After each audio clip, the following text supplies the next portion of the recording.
नमस्कार, मी कस्तुरी नंदरा नेजरे इयत्ता 7वी सरस्वती विद्या मंदिर शहादा येथील विद्यार्थिनी तुमच्या समोर विषय मांडत आहे। होय होय, मी सावित्री बोलते। ज्ञान नाही, विज्ञान नाही, बुद्धी असुरी चालत नाही, तयाचे मानव म्हणावे का? होय होय, मी सावित्री बोलते। शेटजी नवसे पाटलांची मुलगी, आई वडिलांची लाडली आणि ज्योतिरावांची पत्नी। मी 9 वर्षाची असतानाच फुले घराण्यात आली आणि माझ्या शिक्षणाचा श्री गणेशा झाला। माझे धनी, ज्यांना मी शेटजी म्हणायचे, त्यांनी मला शिकवायला सुरुवात केली। माझा हात थरथर थरथर थरथर असा कापत होता आणि या थरथरणाऱ्या हातांना शेटजींनी सल्ला दिला। या थरथरणाऱ्या हातांना शेटजींनी पकडलं आणि पाठीवर लिहायला सुरुवात केली। या थरथरणाऱ्या हाताला शेटजींनी पकडलं आणि कधीच सोडलं नाही बघा। शेटजींनी मला शिकवलं, शेटजींनी मला लिहायला शिकवलं, वाचायला शिकवलं, शेटजींनी मला शाळेत नेऊन शिकवलं, तर कधी झाडाखाली नेऊन शिकवलं। शेवटी शेटजींची साऊ शिकलीच, लिहायला शिकली, वाचायला शिकली, शेटजींसारख्या बुका वाचायला शिकली आणि शेटजींसारखाच मोठा विचार करायला शिकली। बाई शिकली म्हणून लोक कपाळावर आट्या पाडत होते, काय माय बोलत होते। बाई शिकली म्हणून लोक नावबोटी ठेवत होते, पण तो कसोट्याचा दिवस उगवला आणि 1848 मध्ये आम्ही पुण्यातल्या बिडाच्या वळ्यात पहिली मुलींची शाळा काढली। पण पुणे आदरली, अनर्थ झाला अशी आरडाओरडा करू लागली। पण शेटजी घरोघरी जाऊन मुलांना गोळा करत होते, त्यांच्या माय बापांना समजावत होते। पण अक्षराला आळा होऊन नवऱ्याच्या जीवनात पडतात असं म्हणणाऱ्या त्या सनातनी लोकांना ती पटणाऱ्यातलं नव्हतं। त्यांनी शिक्षकांवर वाईट टाकण्याची धमकी दिली, आमच्या विरोधात वेगवेगळ्या डाव रचू लागले। मग शाळेत शिक्षकच नसल्यात तर शाळा चालायच्या कशा, यावर शेटजी विचारात पडले।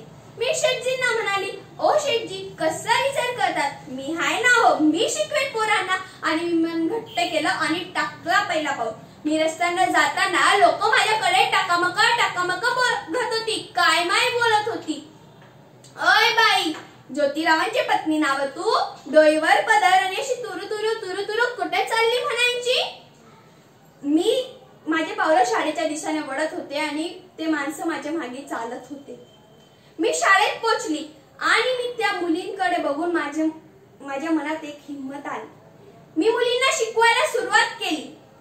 मुली पाटीवर पेन्सिलने लिहित होत्या, तेव्हा माझ्या मनात विचार आला, जर ह्या मुली शिकल्यात तर समाजात स्त्रियांचा दर्जा वाढवतील।